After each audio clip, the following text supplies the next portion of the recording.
This podcast of the Gamecock Central Takeover Hour presented by Firehouse Subs is sponsored by AAA Heating and Air.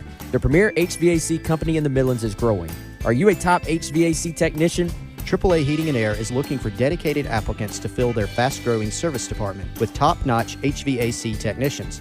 If you're the best, then they want you. If you're ready to stop working and start a career, you can earn up to $100,000 plus a year at AAA Heating and Air. Quality candidates will have at least 2 years experience and a good driving record. Benefits include top industry salaries, commission on service and unit sales, set call limits, company-provided take-home vehicle and gas card, company-provided cell phone and tablet, health, dental, and vision benefits, 401k retirement plan with company match, and scaled PTO based on length of service. Contact Roy and Dana Finley at 803-677-1500 or check out their job postings on Facebook or ZipRecruiter. AAA Air when you need us. AAA Heating and Air. It's the Gamecock Central Takeover Hour, presented by Firehouse Subs, founded by firemen. With Chris Clark. The 2007 South Carolina class was, at that time, 6th in the country and 4th in the SEC, which is amazing. Wes Mitchell. You know, I think if you're South Carolina, you're aiming to at least be at 50%. Then in theory, you're adding talent, you're getting better, you're putting yourself in a position to compete. And Tyler Head. It's been a great week for South Carolina. On the recruiting front, still certainly plenty to talk about. On the home of the Gamecocks, 107.5 The Game.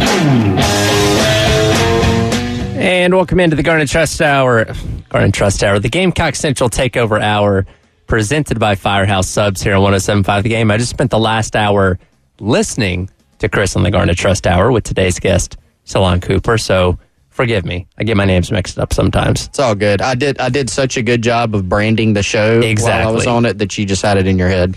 It was a great interview. It's funny to me, you started off at the very beginning. I guess Talon had told you he wasn't very talkative. And I wasn't expecting to hear much from him, but he was great. I mean, he expanded on pretty much everything. Yeah, not the thing you want to hear when you first meet somebody. First time meeting Talon in person, and awesome kid for sure. I shouldn't say kid, young man for sure. And he's like, yeah. I'm like, you ever done any radio? Yeah, I'm not much of a talker, though. I'm like, oh, okay. Well, this may be interesting. But, yeah, you could not tell. Not at all.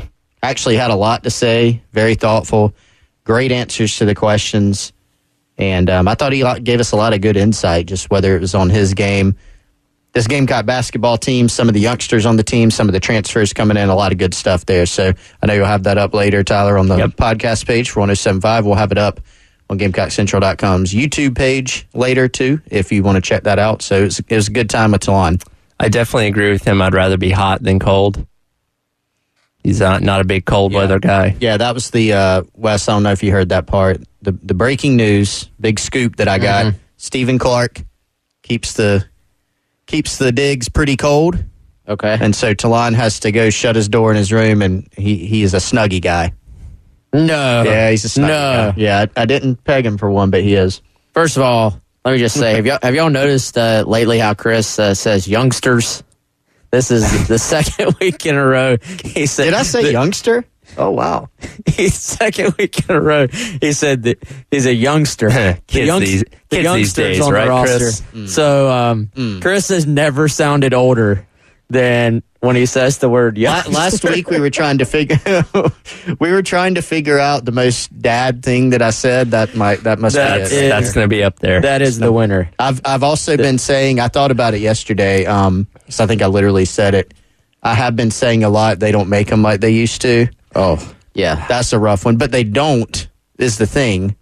Yeah, it is true. Yeah. But when you say when it, our parents were saying that, though, they probably fully believed that as well. They weren't right. Maybe they were right. I don't know. But, yeah, youngsters on the roster. That's a tough one, man. But, hey, so I like – and I didn't get to hear the whole interview, but I'm thinking maybe he talked a little bit about Michi, because I know Michi talked a lot about him, how they have pushed each other in practice. And I think that's a key for this team. I mean, you look at last year, man, I'm not going to sit here and pretend I'm some basketball expert, but I know in team sports, you got to have that guy in practice who's pushing you. And you know, I think as they're trying to kind of build things last year, lack of depth, lack of proven guys who have played. You know, with Michi playing all last year, Talon Cooper's played like 1 million minutes at this point in his career.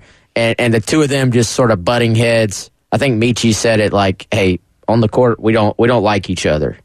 So I think that's a good sign for South Carolina. It's a good sign. It's a good thing for both those guys individually that they kind of have each other to push each other throughout the summer.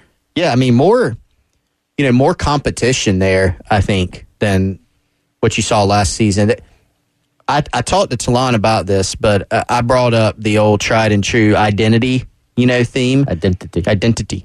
That the Gamecocks did not always have last season. And obviously one of the things that I think was kind of missing from this team was a little bit more of a true point guard presence. Michi is, in my opinion, better off the ball. He can handle it for sure, and he's good handling the ball.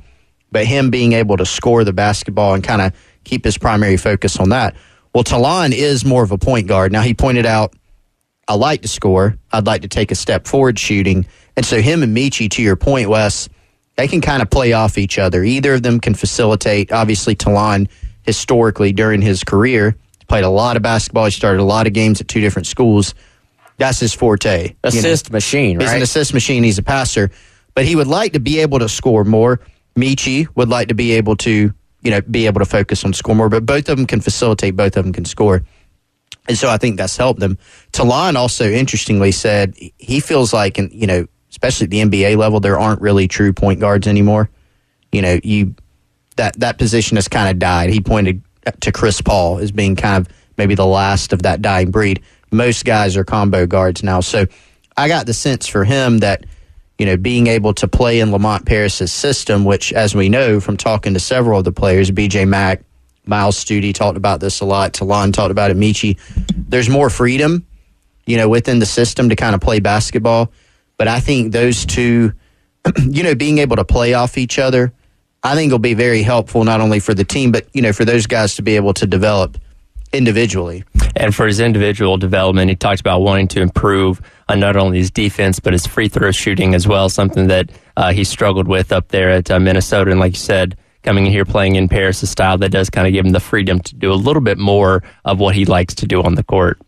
I was going to say, Chris, to add to your point, I think when you can have that 2-guard who also can handle the basketball, so like for Michi, it's, hey, man, we're going to let you score. We're going to let you focus on getting open.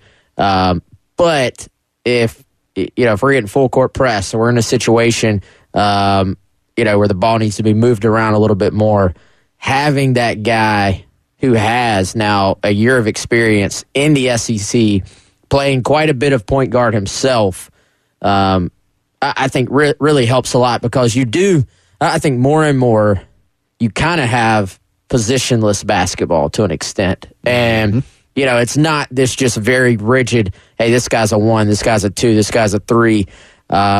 You really put your best 5 on the court, and then you kind of go from there. Now, do the guys kind of, for the most part, get a little bit bigger, a little bit taller, a little bit more length, as you get closer and closer to the basket?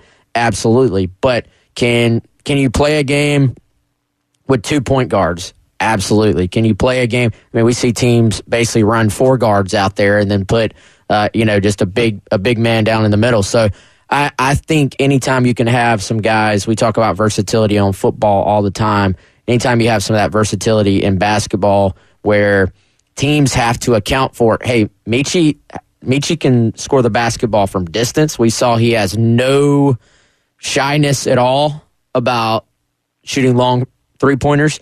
But as the year went on, I think Lamont Paris and those guys tried to ingrain it in him, hey, get to the basket. And we saw him able to score from in that role as well. So I think there are some things you can do with these two guys on the court at the same time. They're going to butt heads in practice and bring each other along against each other. But I think when that starting 5 is put together, both these guys are going to be on the court for South Carolina this year. Another interesting thing regarding a teammate, 2 more things real quick. So talked to him about Miles Studi. I've been on record, guys. I'm kind of on the Miles Studi hype train, as y'all know. You're driving it. I'm driving it. I'm the captain of that vessel. And so I asked for the best 3-point shot on the team from Talon, and he mentioned Miles Studi. So that was the best shot on the team. 6'7", wing guy, versatile. You know, he can guard. Really, he can guard probably 4 positions on the floor. And that's not Talon's words. Those are mine. But probably, 3 to 4 positions he can guard at, 6'7". And we know that he's a really good 3-point shooter. I think he led the conference in 3-point shooting percentage one year at Vandy a couple years ago. Yep. So a really pure shot.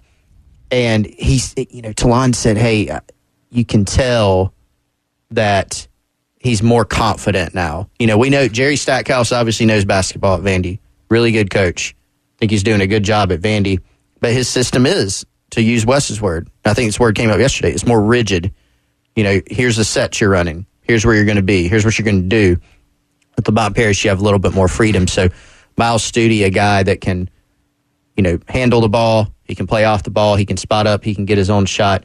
But a really good 3-point shooter. And so I think now you're looking at, Michi Johnson as a 3-point shooter. You're now looking at B.J. Mack, who can step out and hit a 3. And Miles Studi, you bring him in as a 3-point shooter, too. Now I think your overall outlook looks a lot better. He also talked up a guy, Wes, that we've heard a lot about, freshman, Kyle Murray-Boyles. Really looks good in practice. And add Talon Cooper to the group of folks that we've talked to, whether it's players or folks around the program that thinks he's going to help a good bit as a true freshman and be a spark off the bench for them. And speaking of the 3-point shooting, he ranked himself the 3rd best 3-point shooter on the team behind Studi and Michi Johnson. Yeah, and I think, I don't know, Tyler, do you think he was trying to put himself a little bit higher? Like I said, what are you, 3rd? We kind of had to There was a hesitancy. Maybe he was going lower. I don't know. Mentioned Stephen Clark, you can't leave open from 3 either. Yeah. Which is interesting. I feel like he was maybe trying to put himself a little bit higher. Maybe a little bit higher, possibly a little bit lower. Humble guy. But yeah, that's another, you look at the, experience. There's a few things that this year's team will have that last season's team did not have as much of. And I think one is experience, higher level experience. You're getting B.J. Mack from Wofford, who's played a lot of ball. He's played against some Power 5 programs. Talon Cooper coming from the Big Ten. Miles Studi, obviously very familiar with the SEC. And so those guys collectively, and Stephen Clark too, they've collectively played a lot of basketball.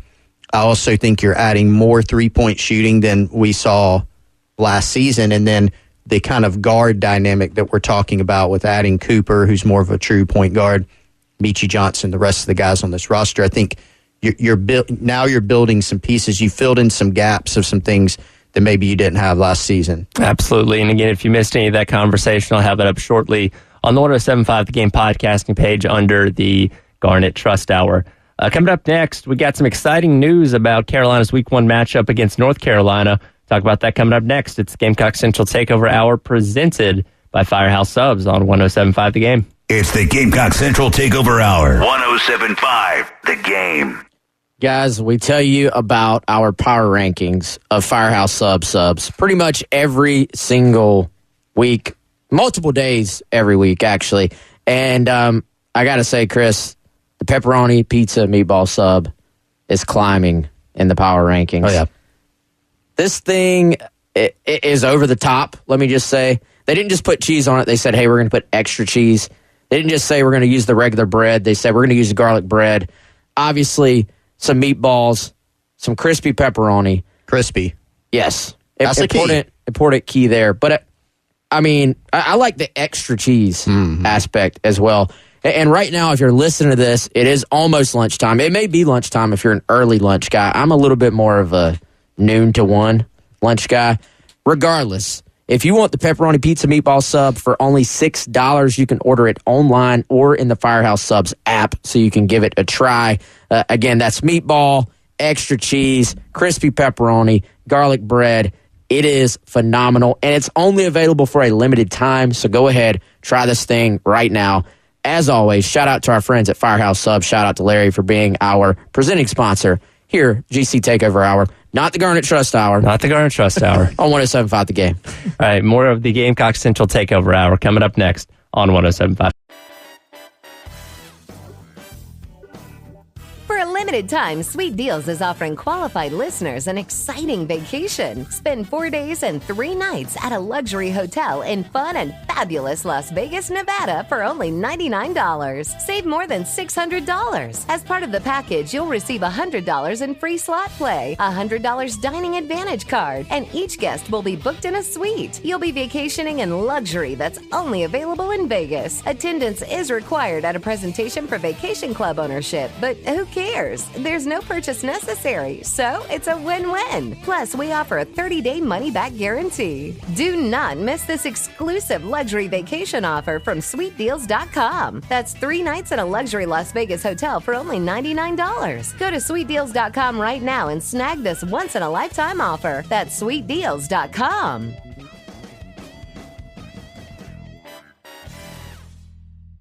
The game. Gamecock Central Takeover Hour. Presented by Firehouse Subs. Founded by firemen with Chris Clark, Wes Mitchell, and Tyler Head on your home of the Gamecocks. 107.5 The Game. ESPN College Game Day. We're coming to your city.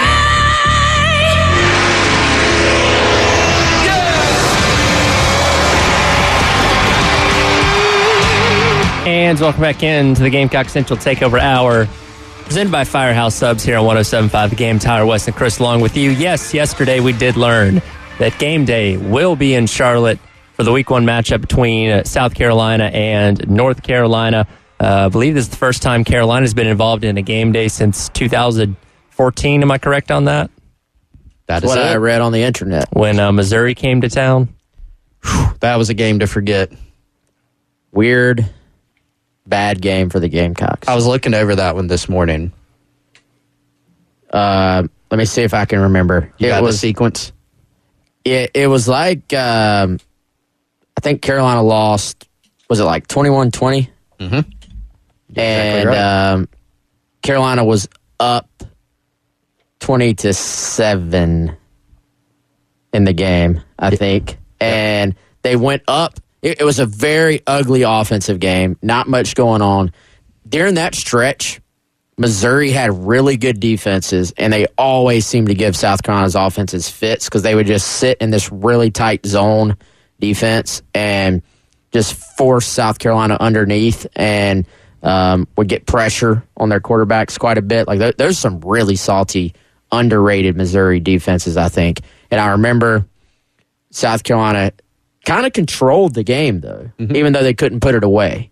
And this was, interestingly enough, 1 year after South Carolina had come back from being down 2 scores, or down 2 or 3 scores. Can't remember exactly. But Carolina went up fairly late, 20-7 or 19-7, and did not go for 2, and could have gone for 2 to force it into, a 14-point game if they had gotten it. And that was when Spurrier basically was in the post game was like, we just missed it. Like, just forgot to go for 2, basically. Yeah, that was not good. Yeah, and when Carolina went up late, when they scored that touchdown. You just looked at it. Do you remember how late in the game that was? It was less than 8 minutes in the game. It was like 7:20 left or something like that. So they go up 20-7 after they just elect to kick the extra point. Missouri, who had done very little offensively the whole game, all of a sudden woke up. Mm-hmm. So they put together a drive. The first touchdown they scored, Russell Hansborough was their running back. They always have some good random, under the radar running back at Missouri. So he was one of them. So you remember there was the play, they ran an outside zone, they ran a stretch play to the left sideline going in and completely bottled up. Like all 22 guys on the field on that same side, and they gave him a cutback lane, so he just stopped and cut it back to the middle of the field and just literally walked into the end zone. So that cut it to 6. And then They came back, drove down again. Carolina gets a third down stop, like on the 1-inch line. It's 4th and goal. They go for it, punch it in with like not much time left. So Carolina basically ran out of time after that one. So not a great memory at all. 2014. Hopefully this foray with Game Day goes a little bit better for Carolina. But, this matchup being in Charlotte, it's one of the few good matchups of week one, if we're being honest. LSU and Florida State do play. That's on Sunday night, so they weren't going to be an option for Game Day. But I kind of got looking at all the other, notable matchups, the alternate or neutral site games and stuff like that. There's not a whole lot to really hang your hat on for week one this year. Yeah, there's not. I need to go back and look through it. The interesting thing, too, going back to the last time was that, and I'm going to pull this forward, I promise, but South Carolina, when this game kicked off, and this was the beginning of the end kind of for the Spurrier era, but that season, South Carolina had beaten Georgia at home. Yep. And they actually were in a position to win multiple games that they ended up against top competition or against SEC opponents that they ended up blowing, basically. We're up by 2 scores against Tennessee. Late. Very late in that game. Also, obviously, we're up 2 scores against Missouri. And they were number 13 in the country when this game kicked off. So it was one of those things where this season, I think they ended up finishing 7-6 or something. But the season could have been completely different. And then the whole thing fell apart in 2015. But so I talked about this on our podcast yesterday. But back during this stretch, if you turned on College Game Day, chances were most weeks South Carolina was going to be one of the teams they talked about when they go through their, throughout the course of a 2-3 hour show. You're going to hear them talk about 10, 15 different marquee games. So Game Day might not have been in Columbia all the time, but Game Day was talking about South Carolina, and you're on that platform. There is a stretch, especially kind of deep into the Muschamp era, where you look and you're like, South Carolina is not relevant enough to be talked about on these national shows. So I do think I think it says something. Yeah, it says there's not a huge top 5 national type game that week, but also if they're going to your event, if they're going to your game, then that means there's some relevance. It means you've got a great platform, and it means it's a great opportunity for South Carolina, North Carolina, because you're going to be the ABC primetime game that night. Yep. And you're going to be talked about for a huge portion of the show that morning. Well, you also have a couple of very compelling storylines leading into this. You have Drake May on one side projected to be one of the top picks, going to have a lot of Heisman hype coming into this season. Then you have Spencer Rattler on the other side, a guy that at one point in time was similar to Drake May with all the hype and the projections of what he was going to be, and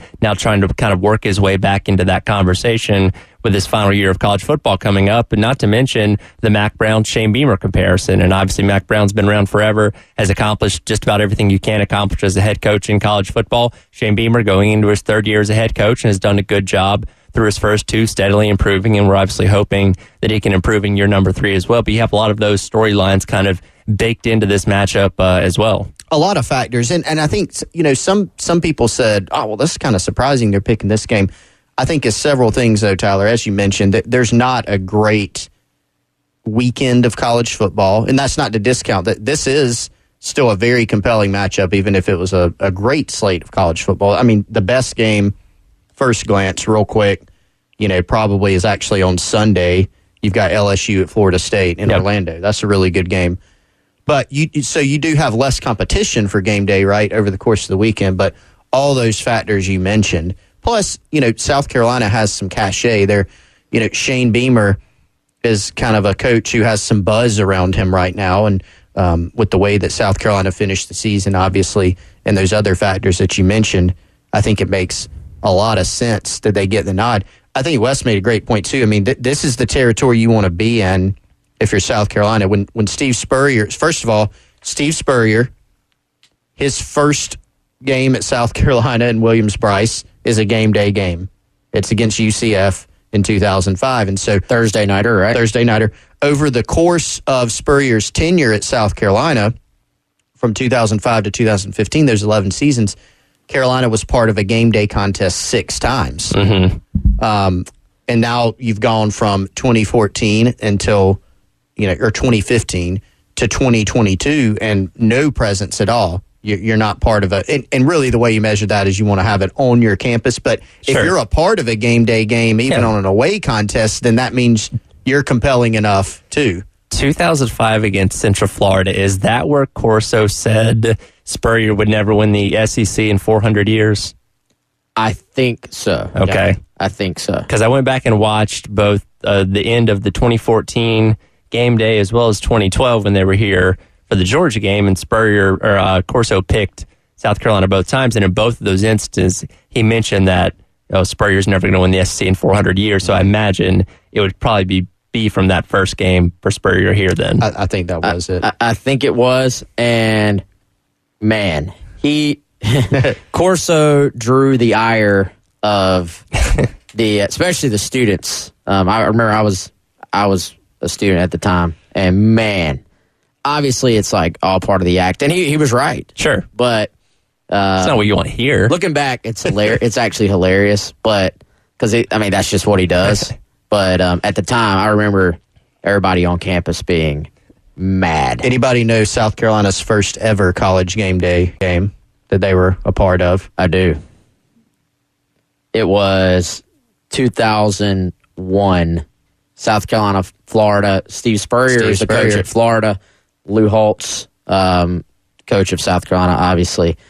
Florida hammered the Gamecocks on that night, but South Carolina was quarterbacked by the late, great Phil Petty at the time. And the Gamecocks did go up early. Lito Shepard, former great NFL player who played for the Gators, he fumbled. Derek Watson scored, and it kind of went downhill from there. I think the Gators rattled off. Here's a weird numbers trivia for you. Okay. Gators rattled off 44 straight points in that one before the Gamecocks scored again. They ended up winning 54-17. 44 points is also what Florida scored against the Gamecocks in another game day game, 2012, 44-11. Wow. Defeated South Carolina in 2012 when Spurrier was coaching the Gamecocks down in the swamp. Yes. So that was the deficit of the first game, and then it ended up being Florida's point total in 2012. So other than that, there have been some very close games, and some of the best games in Carolina history have been game day contests as well. Definitely. Well, if we're going to talk about game day, there's one important question we have to ask, and I'll ask you guys that on the other side. You're listening to the Gamecock Central Takeover Hour presented by Firehouse Subs, 107.5 The Game. It's the Gamecock Central Takeover Hour, 107.5 The Game. Hey, if you're a parent like I am, or if you have a family that you would like to protect, you would do anything for your family, and that's why it is so important to protect them with life insurance from State Farm. Now, State Farm agent Amy Mason-Cup can help make it easy and affordable to help you protect your family no matter what your future holds. Amy Mason-Cup is a South Carolina native and a local agent, and she and her team can give you a personalized quote on your life insurance to meet your needs, help you save, and help protect your family. If you're interested in other insurance products other than life insurance, if you want to look at bundling, if you have a question about your home, auto, business, boat, renters, you can give Amy Mason-Cup and her team a call, 803-772-5554. Let her help your family just like she helped mine. If you want to pay her a visit, the office is right off the St. Andrews Road exit on I-26. It's 612 St. Andrews Road, Suite 4 in Columbia. And that name of that place is Ashland Park Plaza. That's where you can go visit Amy Mason-Cup, Amy Mason-Cup State Farm. Again, a South Carolina native, a local agent. She can give you a personalized quote to help meet your needs and help you save and help protect your family with name brand great life insurance. AmyMasonCup.com, 803-772-5554. Like a good neighbor, State Farm is there. With Carolina being a part of game day for week number 1, who should the celebrity guest picker or pickers be? We'll talk about that next.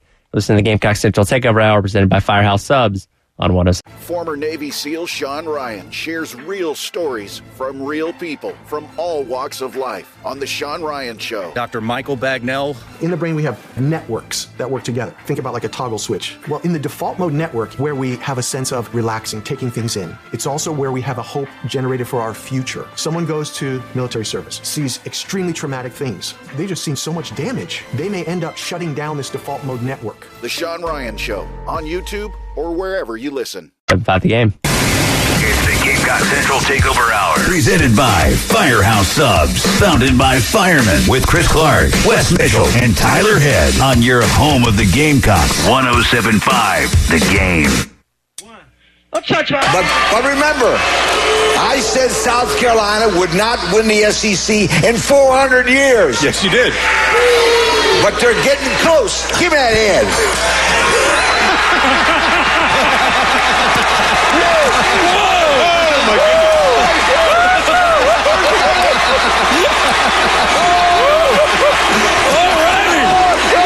And the live animals continue here on the Wild Kingdom. Welcome back into the Gamecock Central Takeover Hour presented by Firehouse Subs here on 107.5 The Game. That was College Game Day back in 2012 when they were here for the Georgia game where Spurrier Corso did pick Spurrier's Gamecocks to win that night. And that was the voice of a terrified Kirk Herbstreit as Sir Big Spur got placed on the table in front of him, and he was not too cool with that one. Do you guys remember who the guest picker the last time South Carolina was involved with Game Day was? So the 2014 game. The 2014 game. I have no clue.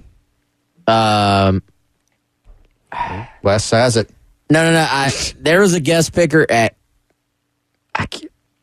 I can't place what years. So I remember one year. I'm just going to throw this out there. It was somebody that wasn't really connected to South Carolina at all. That's correct. Am I right? So the clip I just played was from 2012. Darius Rucker was the guest picker that year. But the other one was Kenny Chesney. Kenny Chesney in 2014. Actually, when you said that was going to be my guess. So Kenny Chesney is a fan of every college football team. Pretty much. Now, he's from Tennessee. He says he's a Tennessee fan, but like he'll send out these tweets or X's or whatever they're called now of him and being like, you know, I hung out with this and that coach and I was at this game. He's the Drake of country music. He's the guy that has yes. He has the bumper sticker of every like SEC team. He just wears like the NCAA logo. I just hope everybody has fun.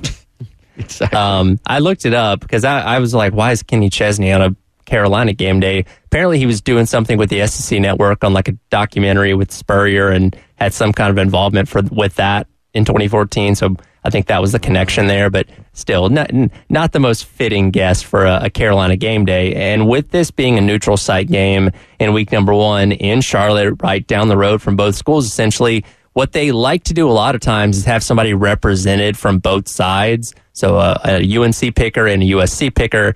If that is what ends up happening here, who would you like to see from both sides? All right, I don't have a UNC picker off the top of my head. We're going to have to workshop that one. You can't think of a UNC picker in the city of Charlotte? Well, come on now. Well, let me give my South Carolina one because that's is there somebody obvious? There's a very obvious one. Yeah, okay, well, y'all can just make fun of me. That's fine. South Carolina one, I would say J.C. Horn. Okay, that's a good one. Panthers, obviously, in Charlotte. Gamecock all the way. I think if he can stay healthy, he's going to be one of the best in the league. Mm-hmm. So, JC is my South Carolina one. For no reason, just random pick, Stephon Gilmore.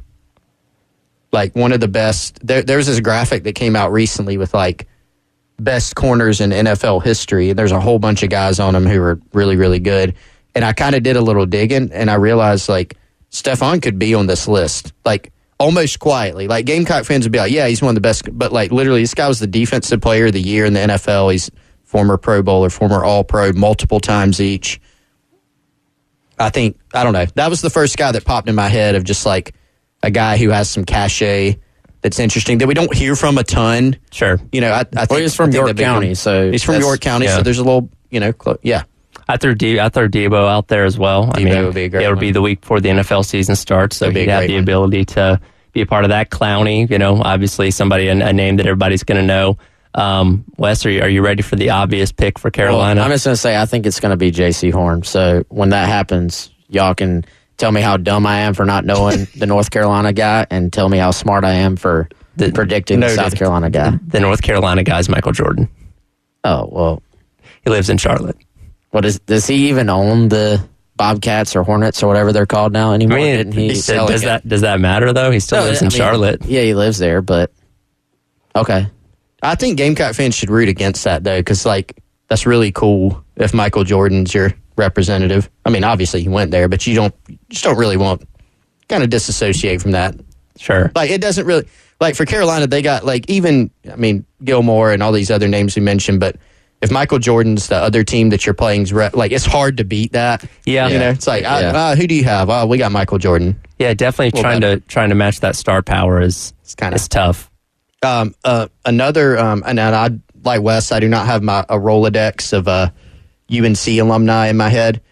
Ken Jeong, the actor who's funny from The Hangover. Okay. He apparently, now, I don't know, he went to Duke for undergrad. Okay. Oh, no, it doesn't count. And then he went to UNC for medical school. So which fan is he? My guess is Duke, but I don't know. Depends on who's winning. It might. Nah, you can't do that. You got to pick one or the other. So I honestly don't know, but he would be funny. If I'm a UNC person, I would definitely want Michael Jordan, but Gamecock fans should root against that for sure. So if they go with the single host and it's somebody that doesn't have ties to either school, I just hope it's somebody that knows something about college football.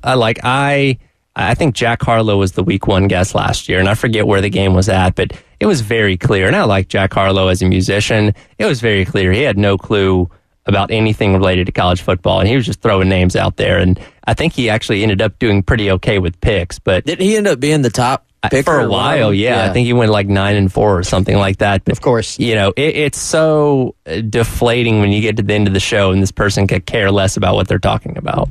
Yeah, I think there are a lot of times when they'll go on there and you'll be like, man, this guy actually loves college football. Yeah, they got some notes and they're giving some stats or whatever. And they take it seriously. They're like, oh, this is, if you're a college football fan, you're like, this is an honor to be on game day. And then maybe if you're Jack Harlow, you're like, oh, another appearance, where am I at? Sure. Oh, I'm going to do some football thing. Yeah. You don't even realize the gravity to those fans of what you're on. So, I mean, this, to me, College Game Day is actually, that's the only show about sports on TV that I still watch other than the actual games themselves. Yeah, pretty much. It used to be, same boat. Sports Center, but when you were a kid, you'd watch all these shows and stuff. The actual shows, they don't matter anymore. I tried watching college football live yesterday, and obviously they've had a ton of layoffs, lost guys like Pollock and stuff like that in recent weeks. And I watched college football live, and it was just, I couldn't do it. It's now Tom Luganbill and Sam Acho, and it doesn't work. Didn't do it for you? It didn't do it for me. What about the show with Urban Meyer talking about culture building? Oh, yeah. Well, hey, he taught that class on leadership and culture development and whatever at Ohio State. Here's what not to do. Exactly. I've got another submission for a general picker, and he's been on the show before. Okay. Just a general one. Ric Flair. Ooh, yeah. Charlotte. Well, hey, yeah, you can't go wrong with that. He's been to Gamecocks games, likes the Gamecocks. Yeah. Also. Isn't he kind of a Spurrier fan? I think he's a Spurrier guy. He's another one of those guys. He's kind of a fan of everyone. That's fine. I've seen him representing Georgia, South Carolina, Michigan, Ohio State. He's affiliated with everybody to some degree. But at the end of the day, everybody loves him, right? No fan base is going to hate Ric Flair being the guest picker. No, it'd be great. Stone Cold would be another one. How old is Rick now? Oh boy. Ooh, he's his getting up there. 70s. He's up there. He's 74. He's still going though. He wrestled last year at the age of 73. He's going to live to be 100, I think. Somehow, against all odds. Yeah, but we have a lot of time between now and then to speculate who the guest picker is going to be. I threw out there as well, if you're going to do one from both sides, do Don Staley and Roy Williams.